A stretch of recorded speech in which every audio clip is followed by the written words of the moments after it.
ಹೇ ನವೀನ್, ಹೆಂಗಿದ್ದೆ ಮಾರೆ? ಕಾಲೇಜ್ ಮುಗ್ದ್ಮೇಲೆ ಕಾಮ್ಕಿಲ್ಲ. ನಿಂಗೇನ್ ಬಿಡು, ಗಂಡು ಮಕ್ಳ ಜೀವನ ಸೂಪರ್ ಆಗಿ ಇರುತ್ತೆ.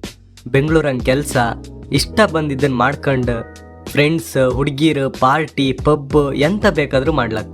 ಯಾರು ಹೇಳೋರಿಲ್ಲ, ಕೇಂಬರಿಲ್ಲ ನಿಮ್ಗಲ್ಲ. ಆದರೆ ನಮ್ಮ ಹುಡುಗಿರ್ ಲೈಫ್ ನೋಡ್ ಮಾರೆ, ಮನೆಗೆ 23 ವರ್ಷಕ್ಕೆ ಯಾರೋ ಗೊತ್ತಿಲ್ದನ್ ಜೊತೆ ಮದಿ ಮಾಡಿ ಕಳಿಸ್ತ್ರು.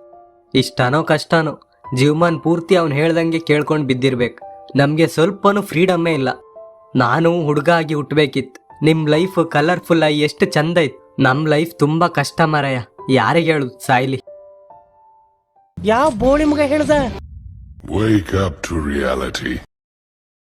ಇಲ್ಲ ಅಣ್ಣ, ನಮ್ ಹುಡುಗರ ಜೀವನ ನೀನ್ ಅನ್ಕೊಂಡಂಗಿಲ್ಲ. ಹೊರಗಡೆ ಏನೋ ನೋಡಕ್ಕೆ ನಗಾಡ್ಕೊಂಡ್ ಚೆನ್ನಾಗಿರತ್, ಆದ್ರೆ ಒಳಗಡೆ ನಾವು ಪ್ರತಿದಿನ ಒಂದ್ ಯುದ್ಧ ಮಾಡ್ತಿರತ್. ಅದ್ ಯಾರಿಗೂ ಕಾಣಿಸೋದೇ ಇಲ್ಲ. ಎಲ್ಲ ಅಪ್ಪ ಅಬ್ಬಿಗೂ ತಮ್ಗೆ ಗಂಡ್ ಮಗು ಹುಟ್ಬೇಕನ್ನೋ ಆಸೆ. ಎಂತಕ್ಕೆ? ನಮ್ಮೇಲೆ ಅಷ್ಟೊಂದ್ ಪ್ರೀತಿಯ? ಹಂಗನ್ಕೊಂಡಿದ್ರೆ ಅದು ನಿಮ್ ಭ್ರಮೆ ಅಷ್ಟೇ. ನಿಜ ಎಂತ ಅಂದ್ರೆ ಅವ್ರಿಗೆ ಬೇಕಾಗಿಪ್ಪದು ಒಬ್ಬ ಒಳ್ಳೆ ಕೆಲ್ಸಗಾರ ಅಷ್ಟೇ. ಕೇಂಬಕ್ ಚೂರ್ ಕಹಿ ಅನ್ಸುತ್ತ, ಆದ್ರೂ ಸತ್ಯಾನೆ. ಸಣ್ಣಿಂದ್ಲೇ ನೀನ್ ಗಂಡ್ ಮಗು ಗಟ್ಟಿಯ ಇರ್ಕ ಯಾವ್ದಕ್ಕೂ ಭಯ ಪಡುಕಾಗ ಅಂತ ನಮ್ ತಲೆಗ್ ತುಂಬಿಡ್ತು. ನಾವು ಮನ್ಸಿಂದ ನಗಾಡಿದ್ದ ಅತ್ತಿದ್ದಂದ್ರೆ ಮಗುವಾಗಿದ್ದಾಗ ಮಾತ್ರ ಅನ್ಸತ್. ಆಮೇಲೆ ನಮ್ ಪರಿಸ್ಥಿತಿ ಕಂಡ್ಕ ನಗಾಡ್ದವ್ರೆ ಜಾಸ್ತಿ. ಈ ಸಮಾಜ ನಮ್ಗೆ ದುಡಿಯೋ ಯಂತ್ರ, ಫ್ಯಾಮಿಲಿನ್ ಪ್ರೊಟೆಕ್ಟ್ ಮಾಡೋ ರಕ್ಷಕ, ಡಿಸಿಷನ್ ತಗೊಳ್ಳೋ ನಾಯಕ ಅಂತ ಹೀರೋ ರೇಂಜಿಗೆ ಬಿಲ್ಡಪ್ ಕೊಟ್ಟಿತ್ತು. ಯಾಕೋ ಗೊತ್ತಿಲ್ಲ, ಆ ಹೀರೋಯಿಸಮ್ ಪ್ರೂವ್ ಮಾಡಕ್ ಹೋಗಿನೇ ನಮ್ ಅರ್ಧ ತಿಕ್ಕ ಹೊಡ್ಸ್ಕೊಳ್ತೀವಿ. ನಮ್ ಕಷ್ಟನ ನಾವು ಯಾರ ಹತ್ರನೂ ಹೇಳ್ಕೊಂಬಕೋತಿಲ್ಲ. ಯಾಕಂದ್ರೆ ಹೇಳ್ಕೊಂಡ್ರು ನಮ್ಗ್ ಸಹಾಯ ಮಾಡೋಕ್ಕಿಂತ ಇವನಿಗೆ ಒಂದ್ ಕೆಲ್ಸನೂ ನೆಟ್ಟಾಗಿ ಮಾಡೋಕಾತಿಲ್ಲ ಮಾರೆ ಅಂತ ಆಡ್ಕೊಂಡ್ ನಗಾಡೋರೇ ಜಾಸ್ತಿ. ಒಂದ್ ವೇಳೆ ಬೇರೆಯವರಿಗಿಂತ ಚೂರ್ ಬೆಳೆದ್ರೆ ಸಾಕು, ಯಾವಾಗ ಕೆಳಗ್ ಬೀಳ್ತಾ ಅಂತ ಕಾಯ್ಕೊಂಡ್ ಕೂತಿರ್ತ್ರು. ನಾವ್ ಸಣ್ಣಕಿರುವಾಗ್ಲೇ ಅವ್ರು ಡಿಸೈಡ್ ಮಾಡಿರ್ತು, ನೀನ್ ದೊಡ್ಡವನಪ್ಕು ದುಡಿಬೇಕು, ನಮ್ ಇಡೀ ಫ್ಯಾಮಿಲಿನ ನೋಡ್ಕೊಳ್ಬೇಕು ಅಂತ. ಅದ್ಕೋಸ್ಕರನೇ ನಮ್ಗೆ ಯಾವಾಗ 6 ವರ್ಷ ತುಂಬ ತನಕ ಕಾಯ್ತಾ ಇರ್ತರು. ಅದಾಗಿದ್ದೇ ತಡ ನಮ್ಮನ್ ಕತ್ತಿ ತರ ಟ್ರೈನ್ ಮಾಡೋಕ್ ಶುರು ಮಾಡ್ತಾರೆ.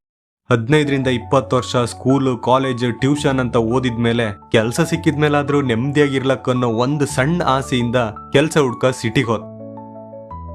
ಆದ್ರೆ ಇವಾಗಿನ ಕಾಲದಾಗೆ ನಮ್ ಕಂಡಾಗಿರೋ ಸಾಮಾನ್ಯ ವ್ಯಕ್ತಿ ಇಂಟರ್ವ್ಯೂ ಕೊಟ್ಟು ಕೆಲ್ಸ ತಕಂದಂದ್ರೆ ತುಂಬಾ ಕಷ್ಟ ಇತ್ತು.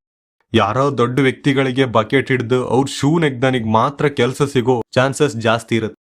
ಇಷ್ಟೆಲ್ಲಾ ಕಾಂಪಿಟೇಷನ್ ಹಂಗೆ ಹೆಂಗೋ ಮಾಡಿ ಕೆಲ್ಸ ತಗೊಂಡ್ರೆ ಸಂಬಳ ಮಾತ್ರ ಯಾರ ಹತ್ರನೂ ಹೇಳ್ಬೇಡಿ ಅಂತ HR ಮೊದ್ಲೇ ಹೇಳಿರ್ತ. ಎಂತಕಂದ್ರೆ ಅವನಿಗೂ ಗೊತ್ತಿತ್, ನಮ್ಗೂ ಗೊತ್ತಿತ್, ಅದ್ ಯಾರ ಹತ್ರನೂ ಹೇಳ್ಕೊಂಬಂಗ್ ಇರುವುದಿಲ್ಲ ಅಂತ. ಆದ್ರೆ ಈ ಊರಲ್ಲಿರೋ ಅಂಕಲ್ ಆಂಟೀಸ್ ಬಿಡ್ಕಲ್ಲ. ಹೇ ನವೀನ, ಎಂತ ಮಾಡ್ಕೊಂಡಿದ್ಯಾ? ಯಾವ ಕಂಪ್ನಿಗಿದ್ಯಾ? ಎಷ್ಟ್ ಕೊಡ್ತೀರ ಸಂಬಳ ಅಂತ ಯಾವಾಗ್ಲೂ ತಲೆಗ್ ಶೂಟ್ ಹಾಕ್ತಾನೆ. ನೀವೇನ್ ನಮ್ ಕಂಪ್ನಿಗ್ ಜಾಯಿನ್ ಆಗ್ತೀರಾ? ಇಲ್ಲ ಅಲ್ದ? ಮತ್ತೆಂತಕ್ಕೆ ನಮ್ ಸಂಬಳದ ಮೇಲೆ ಅಷ್ಟು ಕ್ಯೂರಿಯಾಸಿಟಿ ನಿಮ್ಗೆ ಅಂತ ಅರ್ಥನೇ ಆತಿಲ್ಲಪ್ಪ.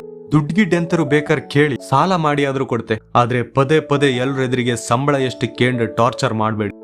ನಿಮ್ಗೆ ಗೊತ್ತಾ, ಎಷ್ಟೋ ಜನ ಕೋಟಿ ದುಡಿದ್ರು ನೆಮ್ಮದಿಯಾಗಿಲ್ಲ, ಇನ್ ಕೆಲವ್ರು 100 ರೂಪಾಯಿ ದುಡಿದ್ರು ಖುಷಿಯಂಗಿದ್ರು. ಅದನ್ನ ಅರ್ಥ ಮಾಡ್ಕಣಿ. ಯಾವಾಗ ನೋಡಿದ್ರು ನಮ್ ದುಡ್ಡು ನೋಡಿನೇ ಜಡ್ಜ್ ಮಾಡ್ಬೇಡಿ. ಈ ನನ್ ಮಕ್ಕಳ ಕಾಟ ಇಷ್ಟಕ್ಕೆ ಮುಗುದಿಲ್ಲೇ. ನಮ್ ಏಜ್ ಏನಾದ್ರು 30 ಮೇಲಿದ್ರೆ ಸಾಕು. ಇಷ್ಟ ದಿನ ಸಂಬಳದ ಬಗ್ಗೆ ಕೇಳ್ತಿದ್ದವ್ರು ಈಗ ಸ್ವಲ್ಪ ಅಪ್ಡೇಟೆಡ್ ಆಗಿ ಕ್ವಶನ್ ಕೇಮ್ ಶುರು ಮಾಡ್ತಾರೆ.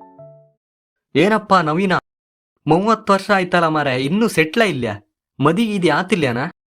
ಅವ್ರದ್ದು ಈ ಮಾತೆಲ್ಲ ನಮ್ ತಲೆಂಗೆ ಉತ್ತರ ಇಲ್ದಿದ್ ಪ್ರಶ್ನೆ ಆಗಿನೇ ಉಳ್ದೋದ್. ಇದೆಲ್ಲ ಹೊರ್ಗೆ ನಾವು ಬೊಗಳ್ತೋ ಅಂತ ಇಗ್ನೋರ್ ಮಾಡ್ಲಕ್ ಬಿಡಿ. ಆದ್ರೆ ನಮ್ ಮನೇಲಿರೋರ್ ಎಕ್ಸ್ಪೆಕ್ಟೇಷನ್ ಏನ್ ಕಮ್ಮಿ ಇಪ್ಪದಿಲ್ಲ.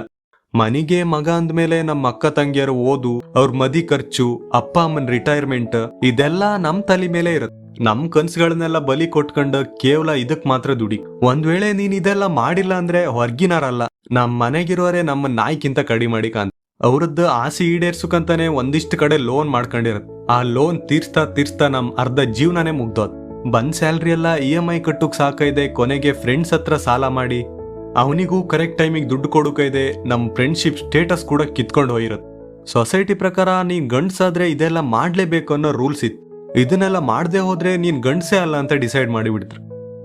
ಇಷ್ಟೆಲ್ಲ ತಲೆ ಬಿಸಿ ಮಧ್ಯೆ ಸ್ವಲ್ಪ ನಮ್ ಬಗ್ಗೆನೂ ಯೋಚನೆ ಮಾಡ್ಕಲ್ಲ. ಎಷ್ಟ್ ದಿನ ಸಿಂಗಲ್ ಆಗಿ ಹೊಡ್ಕೊಂಡ್ ಸಾಯೋದೇಳಿ? ಮದಿ ಐಕ್, ಮಕ್ಕಳು ಮಾಡ್ಕ, ಮನಿ ಕಟ್ಕ, ಸೆಟ್ಲ್ ಐಕ್. ಆದ್ರೆ ಯಾವಾಗ?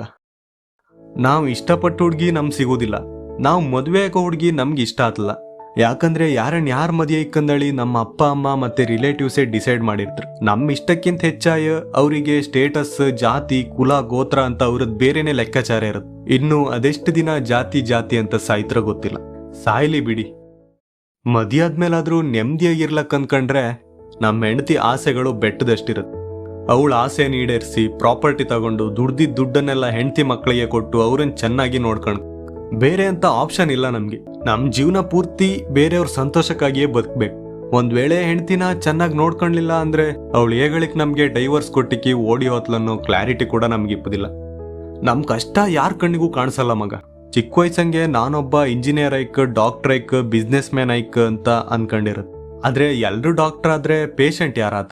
ಅದು ಬೇರೆ ಯಾರು ಅಲ್ಲ, ನಾವೇ. City life, job tension, traffic ತಲೆನೋವು, ಫ್ಯಾಮಿಲಿ ಪ್ರೆಷರ್ ಇದೆಲ್ಲ ಸೇರ್ಕೊಂಡು ನಾವೇ ದೊಡ್ಡ ಪೇಷಂಟ್ ಆಗಿರೋದು. ಇದೆಲ್ಲರ ಮಧ್ಯೆ ಆವಾಗ ಊರ್ ಬದಿಗೆ ಹೋದ್ರೆ ನಮ್ ಸ್ಟೇಟಸ್ ಬಗ್ಗೆ ಮಾತಾಡ್ತಿದ್ ಜನ ಇವಾಗ ನಮ್ ಬಾಡಿ ಬಗ್ಗೆನೂ ಮಾತಾಡಕ್ ಶುರು ಮಾಡ.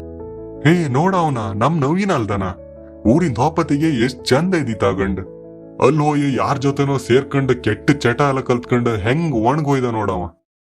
ಹಿಂಗ್ ಹೇಳೋ ಆ ಬೋಳಿ ಮಕ್ಳಿಗೆ ಎಂತ ಗೊತ್ತಿತ್ ಮಗ, ನಮ್ ಲೈಫಲ್ಲಿ ಕೆಲ್ಸ, ಓಡಾಟ, ಟೆನ್ಷನ್ ಇದ್ರ ಮಧ್ಯ ಊಟ ಮಾಡ್ಕೊಳಕ್ಕೂ ನಮ್ಗೆ ಟೈಮ್ ಇಲ್ಲ ಅಂತ. ಆ ಸೆಡೆಗಳಿಗೆ ಅದೆಲ್ಲ ಕಾಣಿಸಲ್ಲ, ಬರೀ ನಮ್ಗೆ ಒಣಗೋಗಿರೋ ದೇಹ ಮಾತ್ರ ಕಾಣಿಸುತ್ತೆ. ನಮ್ಗೂ ಆಸೆ ಇರತ್ತೆ, artist hike, dancer hike, passion follow ಮಾಡ್ಬೇಕಂತ. ಆದ್ರೆ ಮನೆ ಪರಿಸ್ಥಿತಿ ಅದ್ಯಾವುದಕ್ಕೂ ಸಪೋರ್ಟ್ ಮಾಡೋದಿಲ್ಲ. ಒಂದ್ ವೇಳೆ ಮನೆಗೆ ಸಪೋರ್ಟ್ ಮಾಡ್ರು ಜನ ಸಪೋರ್ಟ್ ಮಾಡೋದಿಲ್ಲ. ಯಾಕಂದ್ರೆ ಇಲ್ಲಿ ಟ್ಯಾಲೆಂಟ್ಗಿಂತ ಬಟ್ಟಿ ಹಾಕದೆ ರೀಲ್ಸ್ ಮಾಡೋರನ್ನೇ ಜನ ಜಾಸ್ತಿ ಇಷ್ಟಪಡ್ತಾರೆ. ನಮ್ ಪ್ಯಾಷನ್, ಕನ್ಸುಗಳ ಬಗ್ಗೆ ಮಾತಾಡಿದ್ರೆ ಬೇರೆ ಕೆಲಸ ಇಲ್ಲ ನಿಂಗೆ ಮಾಡಕ್ಕೆ, ಹೋಗ ಸುಮ್ಮನೆ ಅಂತ ಹೇಳ್ತಾರೆ. ಆದ್ರೆ ದೊಡ್ಡ ಕಾಮಿಡಿ ಅಂತ ಅಂದ್ರೆ ನಮ್ಗೆ ಹಂಗ್ ಹೇಳ್ತನಲ್ಲ, ಅವನಿಗೆ ಏನು ಕೀಳು ಕೆಲಸ ಇರುವುದಿಲ್ಲ, ಸುಮ್ನೆ ಆಯ್ಕೊಂಡ್ ತಿರ್ಗಾಡ್ತಿರ್ತ ಅಷ್ಟೇ. ಈ ಜನ ಹೆಂಗಂದ್ರೆ ಕೆಲ್ಸ ಇಲ್ದಿದ್ರೆ ಕೆಲ್ಸ ಸಿಕ್ಕಲ್ಯಾ ಅಂತ ಕೇಳ್ತಾರೆ. ಆದ್ರೆ ಯಾವ ನನ್ ಮಗನೂ ಕೂಡ ನಮ್ಗೊಂದ್ ಕೆಲ್ಸ ಕೊಡ್ಸ್ಬೇಕಂತ ಯೋಚನೆ ಮಾಡಲ್ಲ. ಕೆಲ್ಸ ಸಿಕ್ಕಿದ್ರೆ ಸಂಬಳ ಎಷ್ಟಂತ ಕೇಳ್ತಾರೆ. ಸಂಬಳ ಹೇಳಿದ್ರೆ ಅಯ್ಯೋ ಅಷ್ಟ್ ಕಮ್ಮಿಯಾ ಅಂತ. ಆದ್ರೆ ಅದನ್ನ ಹೆಂಗ್ ಜಾಸ್ತಿ ಮಾಡ್ಕೊಳ್ಳೋದಂತ ಅವರಿಗೆ ತಲೆ ಬುಡನೂ ಗೊತ್ತಿರೋದಿಲ್ಲ. ಸಂಬಳ ಹೇಳ್ರೆ ಸೆಟಲ್ ಯಾವಾಗ, ಮದಿ ಯಾವಾಗ ಅಂತ ಕೇಳ್ತಾರೆ.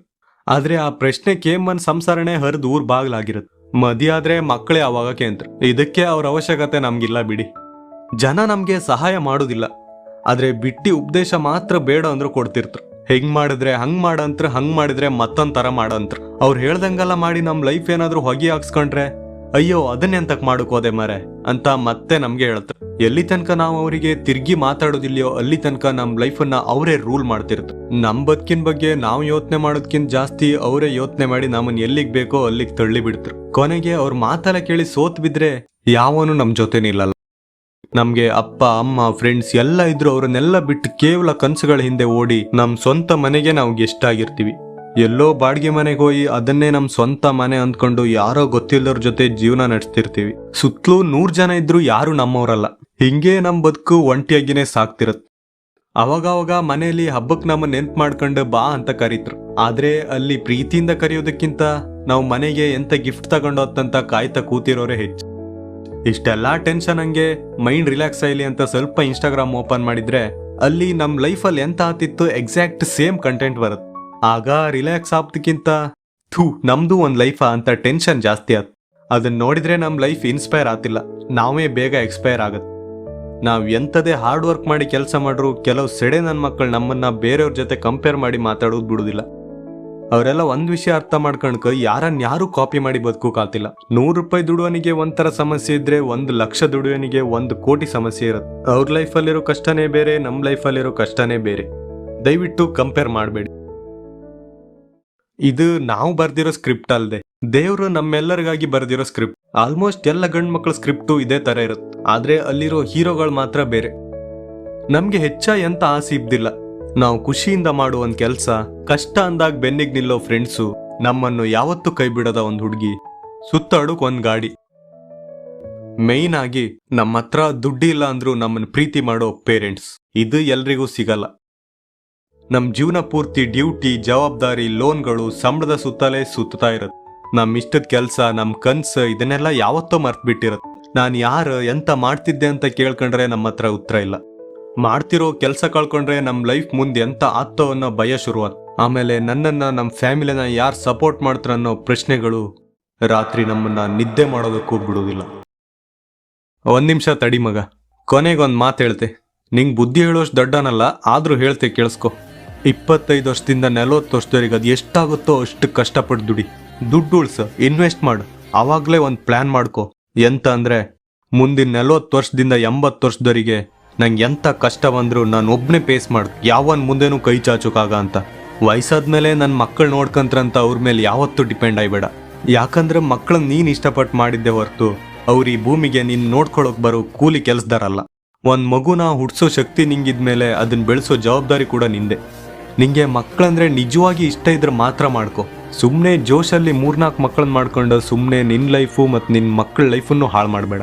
ಯಾವತ್ತೂ ಮಕ್ಕಳ ಮೇಲೆ ಎಂಥದ್ದು ಎಕ್ಸ್ಪೆಕ್ಟೇಷನ್ ಇಟ್ಕೊಳ್ಬೇಡ. ಇವತ್ತು ನಿನ್ನ ಮಗನ ಮೇಲೆ ಎಕ್ಸ್ಪೆಕ್ಟೇಷನ್ ಇಟ್ಕೊಂಡು ಅವನ ಮೇಲೆ ಪ್ರೆಷರ್ ಹಾಕ್ರೆ ನಾಳೆ ಅವನ ಮಗನ ಮೇಲೆ ಪ್ರೆಷರ್ ಆಗ್ತಾ ಅಷ್ಟೇ. ಯಾವತ್ತಿದನ್ನು ನೀನು ಅರ್ಥ ಮಾಡ್ಕೊಂತೀಯೋ ಮುಂದೆ ಎಲ್ಲನೂ ಚೆನ್ನಾಗಾಗುತ್ತೆ. ಯಾರಿಂದ ಯಾರಿಗೂ ಪ್ರೆಷರ್ ಇಪ್ಪುದಿಲ್ಲ. ಇದು ಒಂಥರ ಸರ್ಕಲ್ ಕಂಡೆಗಷ್ಟೇ ಮಗ. ನೀನು ಎಲ್ಲಿಂದ ಶುರು ಮಾಡ್ತೆ ಕಂಡು ಕೊನೆಗೆ ಮತ್ತೆ ಅಲ್ಲಿಗೆ ಬಂದು ನಿಂತ್ಕಂತೆ. ನೀನು ಎಂತ ಮಾಡ್ತೀಯೋ ನಿನ್ನ ಮುಂದಿನ ಜನ್ರೇಷನ್ ಕೂಡ ಅದನ್ನೇ ರಿಪೀಟ್ ಮಾಡೋದು. ಅದಕ್ಕೆ ಯಾರಿಂದಲೋ ಎಂಥದ್ದು ಎಕ್ಸ್ಪೆಕ್ಟ್ ಮಾಡಬೇಡ. ಅದು ನಿನ್ನ ಅಪ್ಪ ಅಮ್ಮ ಆದರೂ ಸರಿ, ನಿನ್ನ ಮಕ್ಕಳಾದರೂ ಸರಿ. ನಿನ್ನ ಲೈಫನ್ನು ನೀನು ಎಂಜಾಯ್ ಮಾಡು, ಖುಷಿಯಾಗಿರು, ಇಷ್ಟ ಬಂದಿದ್ದನ್ನು ಮಾಡು. ನಿನ್ನ ಟೈಮ್ ಬಂದಾಗ ಇಲ್ಲಿಂದ ಕಳಿಸ್ಕೋ ಅಷ್ಟೇ.